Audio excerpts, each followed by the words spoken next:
Middle east में Iran के ताबड़तोड़ हमले जारी हैं।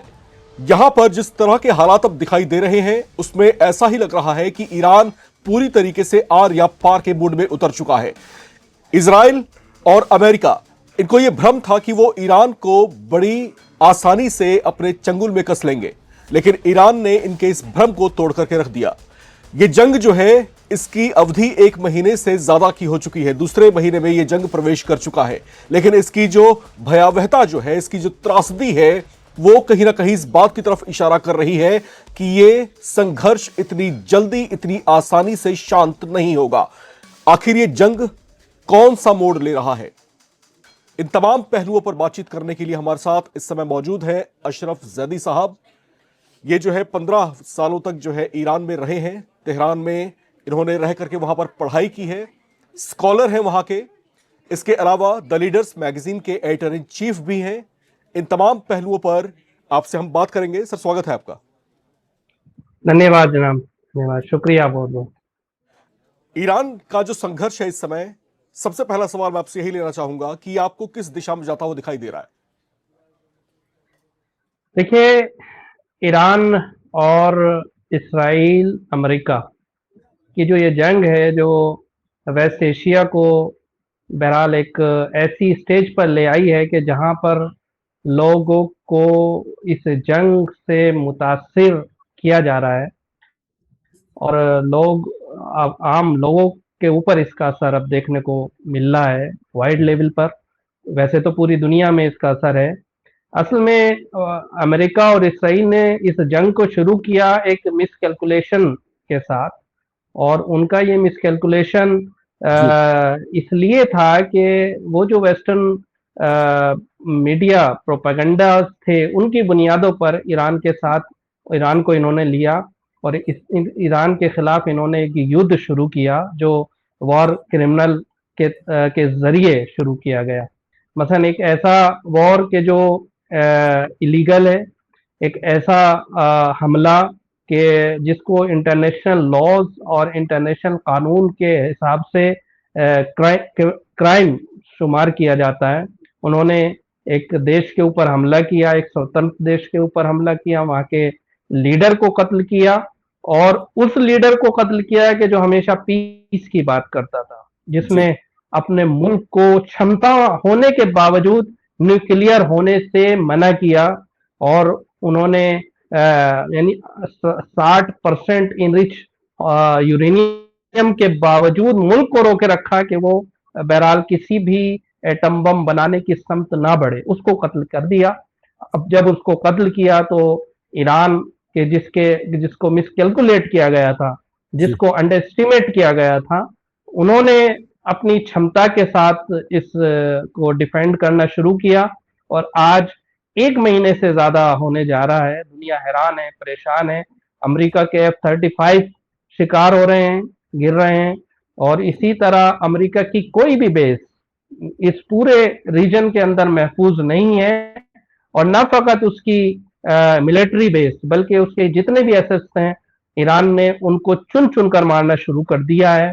और आज ये हालत है कि न्यूयॉर्क टाइम्स और दुनिया के बड़े बड़े आउटलेट्स ये कह रहे हैं कि अमेरिका की 13 से ज्यादा मिलिट्री बेसिस तहस नहस हो चुकी हैं, और अब अमेरिका को इस युद्ध से निकलने का कोई रास्ता नजर नहीं आ रहा है। चूंकि ईरान ने पहले भी वार्न किया था, बार बार वार्न किया था कि देखो, हम पे हमला मत करना, अगर हम पे हमला हुआ तो ठीक है, जंग की आप लोग करोगे, लेकिन उसका खात्मा हम करेंगे, हम जैसे चाहेंगे। जी।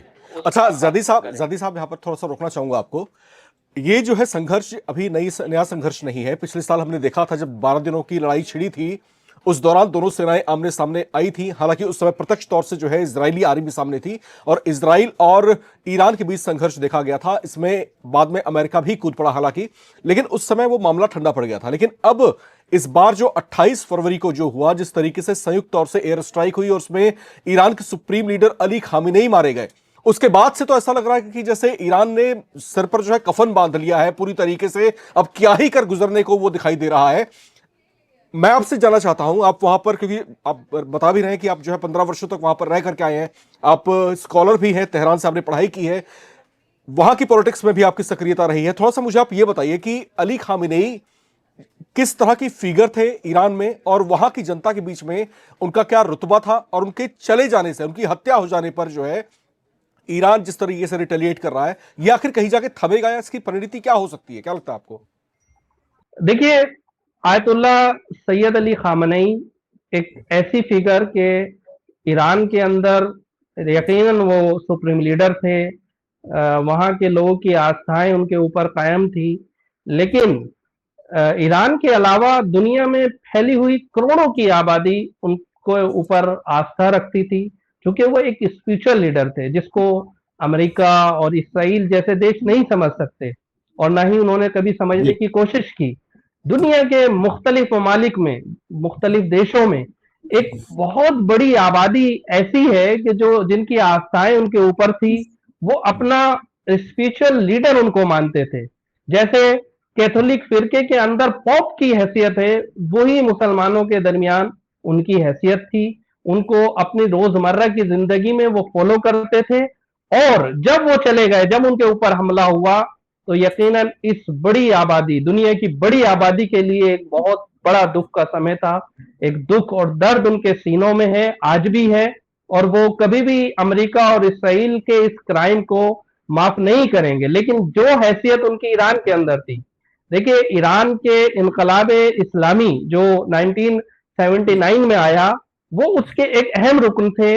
और इमाम खुमैनी रहमतुल्लाह अलैह के बाद ये लीडरशिप उनको मिली, और उन्होंने बखूबी, वो ईरान के जो माचिस की तीली तक नहीं बनाता था, आज 47 साल के बाद आयतुल्लाह उज़्मा सैयद अली खामनेई की लीडरशिप में वो इस हालत में पहुंच गया, इस तरक्की के उन जीनों को उसने बहरहाल चढ़ा कि आज दुनिया की सुपर पावर उसके मिसाइल का सामना नहीं कर पा रही है। उसके ड्रोन इंडस्ट्री इस तरह से आगे बढ़ी कि उस ड्रोन्स ने दुनिया को हैरान किया, और दुनिया में जो तहलका मचाया वो हमने 12 दिन की जंग में भी देखा, और अभी इस एक महीने से जारी इस जंग को भी हम देख रहे हैं कि उसने किस तरह से अमेरिका के हथियार के बाजार को मध्यम कर दिया है, हथियार के बाजार को तहस नहस कर दिया।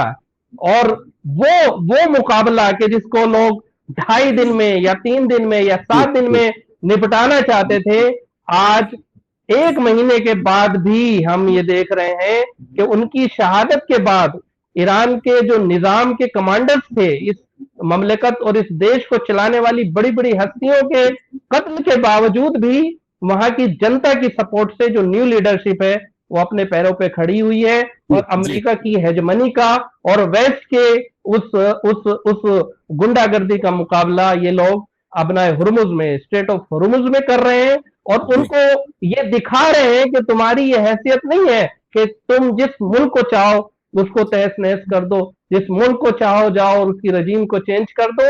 बल्कि ना ईरान ना वेनेजुएला है, ईरान ना लीबिया है, ना अफगानिस्तान है, ना इराक है, ना सीरिया है, बल्कि ईरान एक ऐसा सभ्यता वाला देश है कि जहां पे बड़े बड़े एम्पायर आए और वो ध्वस्त हो गए, और वो ईरान के अंदर कभी भी कामयाब नहीं हो पाए। जी जी। अशरफ जदी साहब, मुझे एक चीज आप थोड़ा समझाएं यहां पर।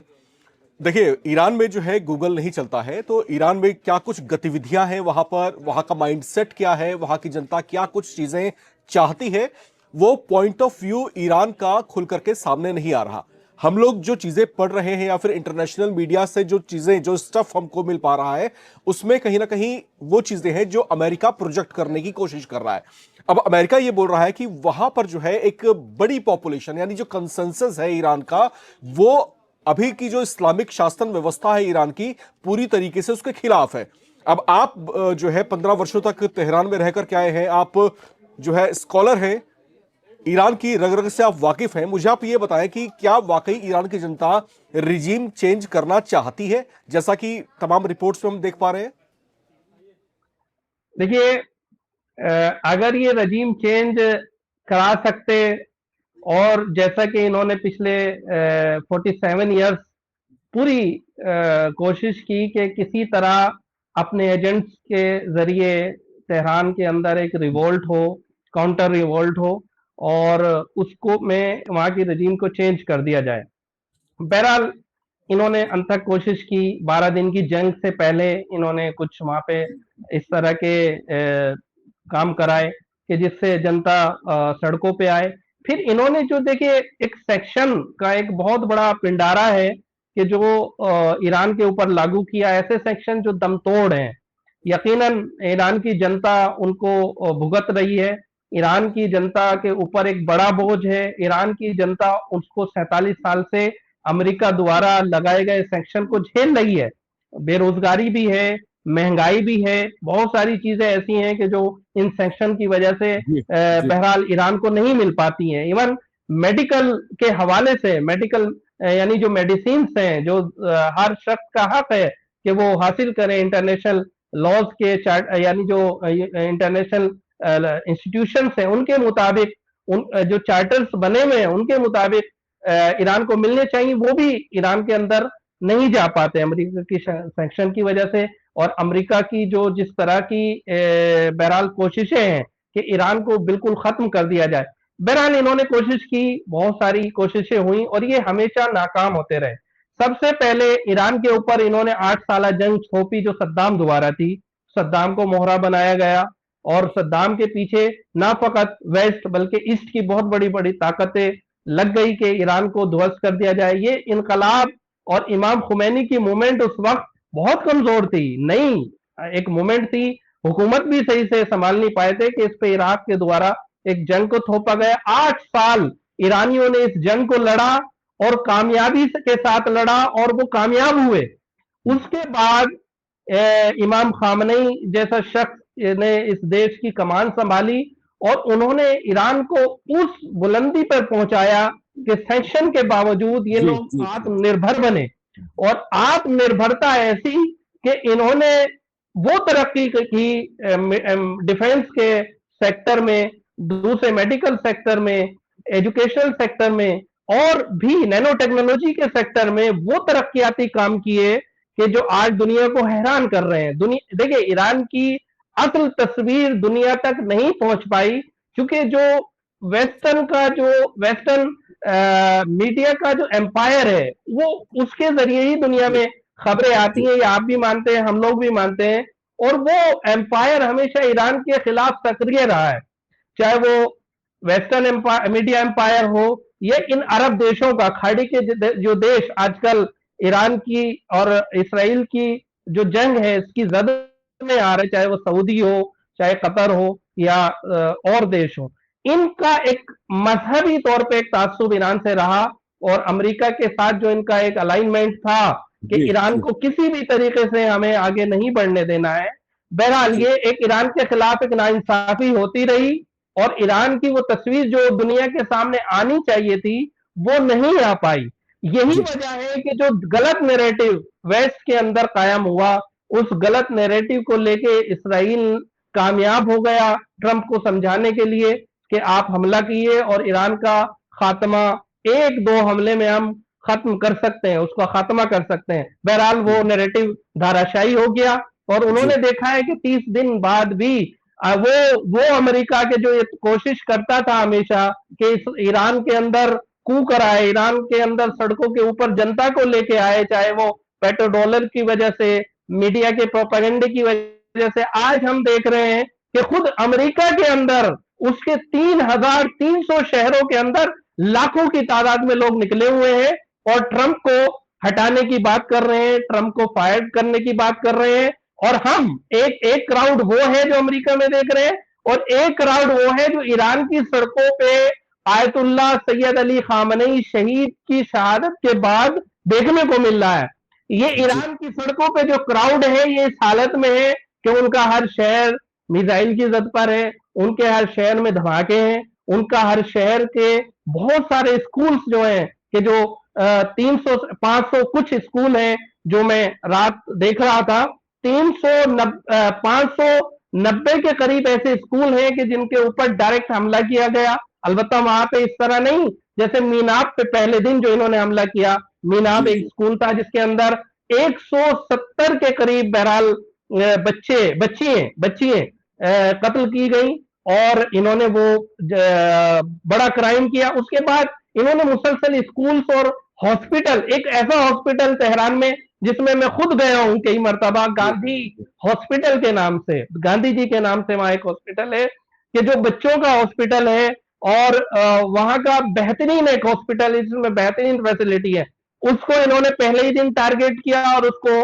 तहस नहस कर दिया। बहरहाल न कोई हॉस्पिटल बच रहा है, न कोई बिल्डिंग बची है, सिविलियन एरियाज में सबसे ज्यादा वहां पे ये लोग हमले कर रहे हैं। लेकिन इसके बावजूद जनता का जो जोश है, जनता के अंदर जो एक हिमायत है अपने मिलिट्री के साथ, अपने निजाम के साथ, अपने नए लीडर के साथ, आयतुल्लाह सैयद मुश्तबा खामनई के साथ, जो हमें सिंपैथी और जो हिमायत और उनकी सपोर्ट हमें सड़कों पे नजर आ रही है, वो यकीनन किसी मुल्क में हमें कभी नजर नहीं आई। यानी आज ये इनकलाब 47 साल के बाद 47 साल से ज्यादा मकबूल है, ज्यादा चाहत है लोगों के अंदर।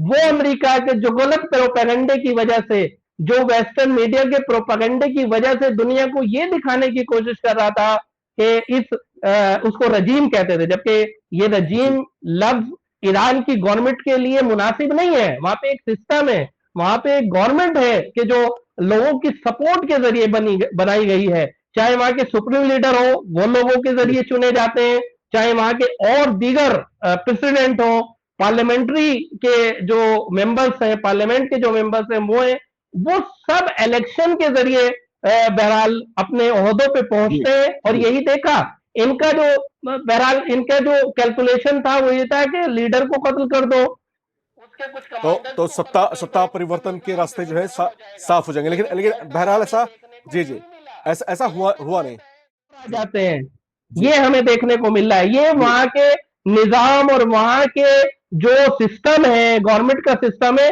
वो उसकी क्षमता को दिखाता है और अमेरिका के उस प्रोपेगेंडे को धाराशायी करता है जो उसने पिछले 47 साल में हमें दिखाने की कोशिश की है। रदी साहब, यहाँ पे जो है एक बात तो साफ है कि अमेरिका का एजेंडा जो है मिडिल ईस्ट को लेकर के क्लियर है। जाहिर सी बात है कि वहां पर जो है जो कच्चा तेल है मिडिल ईस्ट का, उस पर जो है अमेरिका की नजरें शुरू से रही हैं, वो चाहे किसी भी राष्ट्रपति का शासन रहा हो। हालांकि डोनाल्ड ट्रंप के शासन में ये चीजें ज्यादा एग्रेसिव होती हुई दिखाई दी हैं। हम यहाँ पर जो है कुछ देशों के नाम गिनवा सकते हैं, चाहे लीबिया की बात कर लें, चाहे वेनेजुएला की बात कर लें, चाहे अब ईरान के साथ में जो तमाम चीजें हो रही हैं हम उसकी यहां पर बात कर लें। लेकिन अब जो हालात यहां पर दिखाई दे रहे हैं, और सारा झगड़ा जो है तेल को लेकर के ही है, और इराक के साथ भी यही कुछ हुआ था। उसके ऊपर एलिगेशंस लगाए गए थे कि उसके पास जो है वेपन्स ऑफ मास डिस्ट्रक्शन है। हालांकि कभी वो चीजें साबित हो ही नहीं पाई। लेकिन क्या मिडिल ईस्ट के तमाम मुल्क इस खतरे को आता हुआ महसूस नहीं कर पा रहे हैं? क्या उनको लग नहीं रहा कि अमेरिका जो चीजें कर रहा है अगला नंबर उनके देश का हो सकता है? क्या वो इस आते हुए खतरे को महसूस नहीं कर पा रहे, या फिर महसूस करते हुए भी आंखें मूंद रखी हैं? हो क्या रहा आखिर यहाँ पे? बिल्कुल, यकीनन अमेरिका की सुपरमेसी ने दुनिया को जिस ढारे पे लेके गई है, वो बहुत सारे देश हैं जिसको अमेरिकन एम्परियलिज्म ने खत्म किया है। और वेस्ट की जो हेजमनी है इस पूरे रीजन के अंदर, उसने उसकी जद में जो भी मुल्क आया, जिसने भी उस हेजमनी की मुखालफत की, जिसने भी पेट्रो डॉलर की मुखालफत की, वो खत्म कर दिया गया। हम देख रहे हैं पिछले 50 सालों में जब से वेस्ट की हेजमनी और अमेरिका की हेजमनी इस पूरे रीजन को लेके कायम हुई, हमने देखा जिस शख्स ने भी, जिस हुकूमत ने भी अमेरिका की पॉलिसीज की मुखालफत की, उसको बर्बाद कर दिया गया। लीबिया के मोहम्मद कजाफी ने जब इस हेजमनी पेट्रो डॉलर की मुखालफत की, उसको क्या हाल हुआ ये हमने देखा। इसके बाद सद्दाम हुसैन ने इनकी मुखालफत की, उसका क्या हाल किया ये हमने देखा। अफगानिस्तान के अंदर हमने इनका तांडव देखा, और इसके बाद अभी लेटेस्ट सीरिया के अंदर हमने देखा, और अब खुद अमेरिका के रीजन के अंदर वेनेजुएला में जो इन्होंने किया वो हमने। अच्छा जर्दी साहब, ये तो कुछ एग्जांपल हुए जी। जर्दी साहब, ये तो कुछ एग्जांपल्स हैं, कुछ जो देशों के नाम आप गिनवा रहे हैं वो तो हम समझ रहे हैं। मेरा सवाल आपसे ये है कि भाई सऊदी अरबिया, कतर, कुवैत, अगर हम इन सब देशों की बात करते हैं तो क्या इनको समझ में नहीं आ रहा कि जो हश्र उन देशों का हुआ है भविष्य में वही हश्र इनका भी हो सकता है? क्या इनको ये बात समझ में नहीं आ रही है क्या? और अगर आ रही है तो भी इनकी अमेरिका परस्ती जो है किस बात को लेकर के है, वो थोड़ा समझाएं हमारे दर्शकों को। बिल्कुल, मैं इसको वाज़ेह करता हूं। देखिए, जो जो हुकूमतें, जो रूलर्स अमेरिका की हेजमनी के खिलाफ खड़े हुए, वो हमेशा बर्बाद हो गए। रही बात इन अरब देशों की, अरब रूलर्स की, ये देखिए इनके सरों पे जो सजाए हुए ताज हैं, ये अमेरिका की ही हेजमनी की खातिर हैं। ये रूलर्स के, चाहे वो सऊदी अरब का रूलर्स हो या कतर का हो, यूएई का हो, जॉर्डन का हो, या खुद और दूसरे देश जो है इनके रूलर्स हो, ये जानते हैं कि जनता का इन्हें सपोर्ट नहीं है। ये जो बेसिस आज अमेरिका ईरान के टारगेट पे है, अमेरिकन बेसिस इन देशों के अंदर, ये बेसिस क्यों बनाए गए? ये बेसिस इसीलिए बनाए गए ताकि इन रूलर की जनता, इन रूलर्स की जो सत्ता है उसको बचाया जाए। क्योंकि ये जानते हैं कि इसमें, आप जानते हैं, मोनार्की है, यहाँ पे कोई इलेक्शन नहीं होता, ये शहनशाही है, बादशाहतें, इनकी बादशाहतें बहरहाल जनता के ऊपर डिपेंड नहीं है, जनता के सिलेक्शन से, इलेक्शन से नहीं है, बल्कि अमेरिका की उस हेजमनी की खातिर है। और अमेरिका की जो ये बेसिस हैं, इनकी वजह से इनकी सत्ताएं इनके ममालिक, इनके देशों में बाकी हैं। अलबत्ता अमेरिका की ये जो बेसिस हैं, ये हमने देखा है कि ईरान के खिलाफ इस जंग में ये इनकी हिफाजत नहीं कर पाई, बल्कि इनकी तो क्या हिफाजत करती, ये अपनी खुद की हिफाजत नहीं कर पा रही हैं। लिहाजा अब इनको ये समझ जाना चाहिए कि इन बेसिस की वजह से हमारी हिफाजत ही नहीं, बल्कि हमारे लिए एक बड़ी थ्रेट है कि जिस तरह से ये धाराशाही हो रही है, जिस तरह से ईरान इनके ऊपर हमला करके इनको बर्बाद कर रहा है, इन रूलर्स की समझ में ये आ जाना चाहिए कि अब हमें इन बेसिस को यहां से खत्म करना है। और जो क्षेत्रीय एक कोलिशन है, एक क्षेत्रीय एक अलायंस है, वो बनना चाहिए, ताकि इस क्षेत्र की अमेरिका के खिलाफ और इसराइल के खिलाफ जो पॉलिसी है उनकी एक अलायंस। लेकिन जैदी साहब यहाँ तो अमेरिका ने जो है, अमेरिका ने एक नई गोटी फेंक दी ना यहाँ पर, जब इस तरह की बातें जब उठनी शुरू हुई कि भाई इन देशों ने अमेरिकी बेसिस अपने देशों में इसलिए बसने दिए थे, इसलिए बनाने दिए थे, तो उनको यह लगता था कि अगर भविष्य में ऐसा कोई संकट इनके ऊपर आएगा तो अमेरिकी सेना इनकी रक्षा करेगी। लेकिन अब जो हालात हमको यहाँ पर दिखाई दे रहे हैं, तो अमेरिका की तो किस तरीके से धुनाई हुई है। इन देशों में जो अमेरिकी सैन्य बेस है वहां पर ताबड़तोड़ स्ट्राइक्स हुई हैं, ईरान की मिसाइलें वहां पर बहुत गिरी हैं, बहुत सैन्य नुकसान उसको हुआ है। अब यहां पर जब ये बात उठी कि क्या जब ये जंग समाप्त हो जाएगी तो मिडिल ईस्ट के तमाम देश वापस ये सोचने को मजबूर होंगे कि अमेरिका हमारा कोई सगा नहीं है और हमको अपनी रक्षा खुद से करनी होगी और एक अलायंस यहां पर क्रिएट करना होगा, इस तरह की संभावनाएं बन रही थी। लेकिन इस बीच डोनाल्ड ट्रंप का एक स्टेटमेंट आता है। स्टेटमेंट क्या होता है? डोनाल्ड ट्रंप ये बोलते हैं कि जो अब्राहम अकॉर्ड है उसके तहत अब सऊदी अरबिया और इजराइल को एक हो जाना चाहिए। उन्होंने कहा कि जंग खत्म होते ही दोनों देशों को इस पर विचार करना चाहिए और अब्राहम अकॉर्ड को लेकर के जो है इनका आपसी जुड़ाव मजबूत होना चाहिए। ये तो एक नई सी चाल मैं इसको कहूंगा कि चल दी है। आपको क्या लगता है? देखिए, सारी चीजें अब्राहम अकॉर्ड को ही लेके यहाँ पे इस खित्ते में नमूदार हो रही हैं। ये जंग जो ईरान के खिलाफ अमेरिका और इसराइल ने शुरू की है, यह भी उसी अब्राहम अकॉर्ड का ही हिस्सा है। और इसराइल का जो तोसे पसंदाना इकदाम है, जो ग्रेटर इसराइल का उसका एक सपना है, उसके खातिर ये सारे काम हो रहे हैं। अमेरिका की जंग नहीं है, ये डोनाल्ड ट्रंप की जंग नहीं है, बल्कि असल ये इसराइल के उस ग्रेटर इसराइल के प्लान की जंग है कि जो जिसके मुकाबले पे ईरान आके खड़ा हुआ है। सऊदी अरब हो, यूएई हो या और क्षेत्र के और देश हो, तकरीबन ये लोग अपनी नाकामी को छुपाते हुए उसके सामने सजदे रेज़ हो चुके थे। ये ईरान है और ईरान के वो अलाइज देश हैं, वो कौमें हैं कि जो ईरान की आइडियोलॉजी को अडॉप्ट करते हुए इस पूरे रीजन में इसराइल के खिलाफ खड़ी हैं, चाहे वो लेबनान में हिजबुल्लाह हो, चाहे यमन के अंसारुल्लाह हो, या फिर इराक के हशदुशाबी हो। ये वो देश है कि जिन्होंने इसराइल के ग्रेटर इसराइल के प्लान को बहरहाल मना कर दिया, उसके मुकाबले पे आके खड़े हो गए और इन्होंने कहा कि हम किसी ग्रेटर इसराइल को नहीं बनने देंगे। बहरहाल ये इनकी इनकी इनकी जिल्लत आमेज शिकस्त है अरब देशों की कि इन्होंने बजाय इसके कि ये अपने मुल्कों को बचाते, इन्होंने इसराइल के इंटरेस्ट को सर्व करने की कोशिश की इब्राहिम अकॉर्ड के जरिए। और आप जब आप ट्रंप इनको ये कह रहा है कि आप इब्राहिम अकॉर्ड के जरिए इसराइल का साथ दे, बहरहाल यहाँ की जनता इस चीज को बर्दाश्त करने वाली नहीं है। आज जो चीज मैं बार बार आपको कहता हूं, जो चीज हम अमेरिका की सड़कों पे देख रहे हैं कल से, कि वहां के 3200 के शहरों में लाखों की तादाद में लोग सड़कों पे उतरे हुए हैं। इन देशों में, अरब कंट्रीज में भी हम देखेंगे अनकरीब, बहरीन में ये हो रहा है, बहरीन में लोग सड़कों के ऊपर है। वहां का रूलर जो है वो भागने के चक्कर में, उसकी फैमिली बहरीन छोड़ के भाग चुकी है। और ईरान ने थ्रेट किया है कि अगर आइंदा, अभी तक हम अमेरिकी बेसिस को निशाना बना रहे थे, अगर तुमने कोई कोशिश की और अमेरिका और इसराइल के किसी प्लान का हिस्सा बने, जैसे हमारा खार्किव आइलैंड है, उसको कब्जाने के चक्कर में आप लोग पड़े, तो यकीन जानिए कि तुम्हारे देश के अंदर हमारी सेनाएं होंगी, तुम्हारे देश को इन्वेड करेंगे हम। लिहाजा ये एक बड़ी थ्रेट है मुझे नहीं लगता कि इनकी जो क्षमताएं हैं उसको देखते हुए ये कोई ऐसा इकदाम करेंगे कि आप भी इसराइल के किसी ग्रेटर इसराइल के प्लान का हिस्सा बनेंगे। जी जदी साहब, मुझे एक चीज बताएं, आप जिस रीजन में ये सारा संघर्ष छिड़ा हुआ है, ये वही रीजन है जहां पर इस्लाम का उदय हुआ था, जहां पर इस्लाम धर्म का उदय हुआ था। ईरान जो है एक शिया मुल्क है, सऊदी अरबिया एक सुन्नी मुल्क है। इनके बीच में आपसी कॉन्फ्लिक्ट जो है सदियों पुरानी है, आपसी झगड़े इनके सदियों पुराने हैं। लेकिन है तो दोनों मुसलमान ही ना, दोनों मुस्लिम कंट्रीज ही हैं।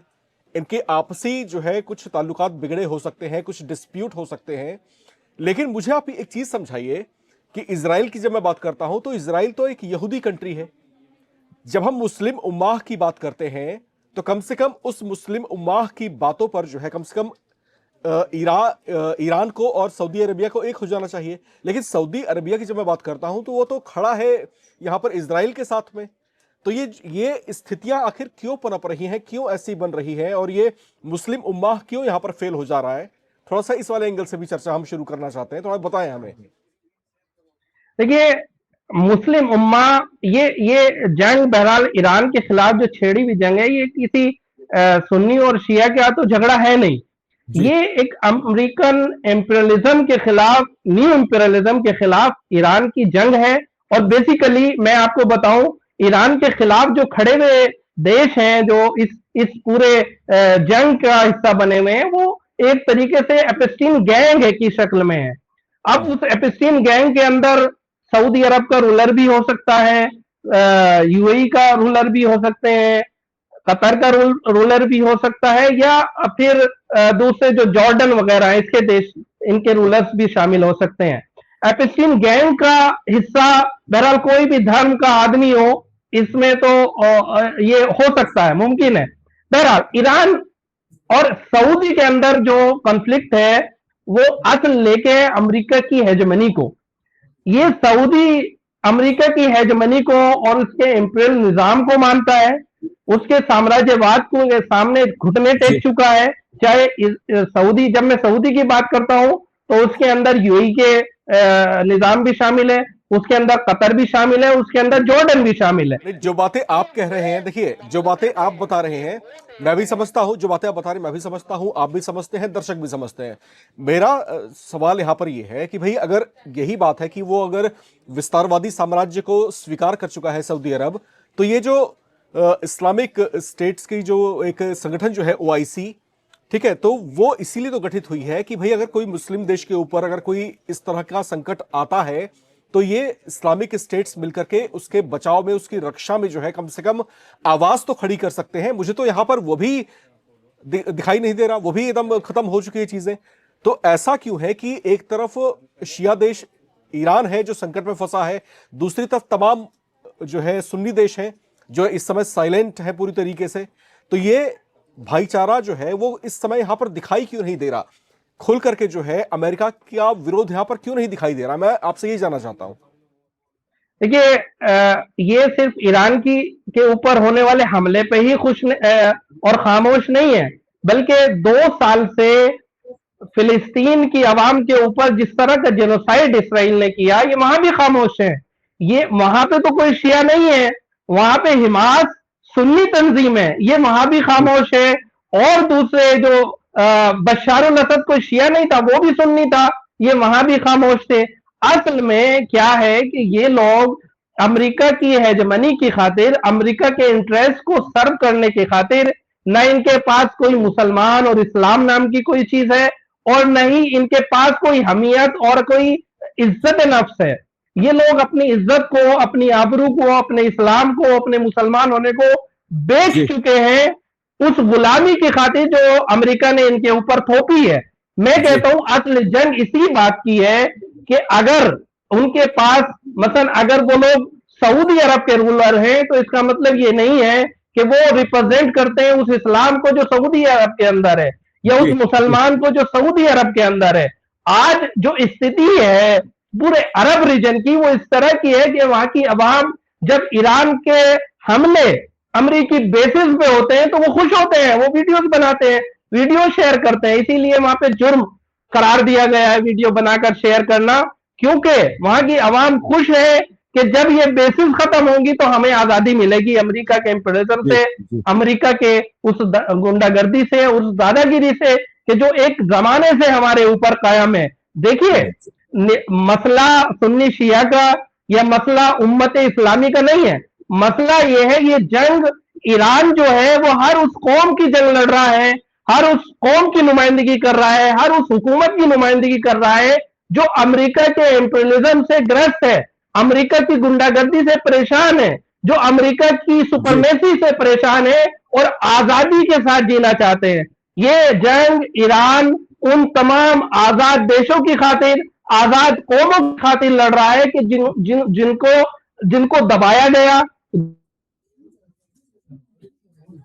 लिहाजा आप आवाजें उठते हुए देख रहे हैं खुद अमेरिका के अंदर, वहां की अवाम इस इलीगल वॉर के खिलाफ सड़कों के जी ऊपर है। जी खुद जी अरब देशों के अंदर हम देख रहे हैं कि वहां के लोग इस बात के मुखालिफ हैं कि इनके जो बादशाह हैं, इनके जो रूलर हैं, वो अमेरिका की गुंडागर्दी के खिलाफ सर झुकाए हुए हैं। और अभी जी ट्रंप ने परसों ही बोला कि सऊदिया का जो किंग सलमान है वो मेरे, बहरहाल वो लफ्ज में आपके जी साथ इस्तेमाल नहीं कर सकता। यानी ये किस तरह की एक गुलामी है कि वो बेइज्जती भी हो रही है और गुलामी करने को भी तैयार है। मेरा इसको ये अच्छा एक कौमें एक नहीं बात और भूलेंगी, है वहां जी के जनता नहीं भूलने वाली, और इसका जो रिएक्शन है वो हमें अनकरीब देखने को जरूर इस रीजन के अंदर मिलेगा। जी अच्छा कुछ बातें लगातार चर्चाओं में थी जदी साहब। चर्चा इस बात को लेकर के थी कि अमेरिका का इंटरेस्ट दरअसल ईरान के जो है ऑयल रिजर्व्स के ऊपर है, यानी कि उसके तेल को वो हथियाना चाहता है। तो इस तरह की बातें शुरू से ही चर्चाओं में थी, लेकिन इसकी तस्दीक अब खुद जो है डोनाल्ड ट्रंप ने कर दी है।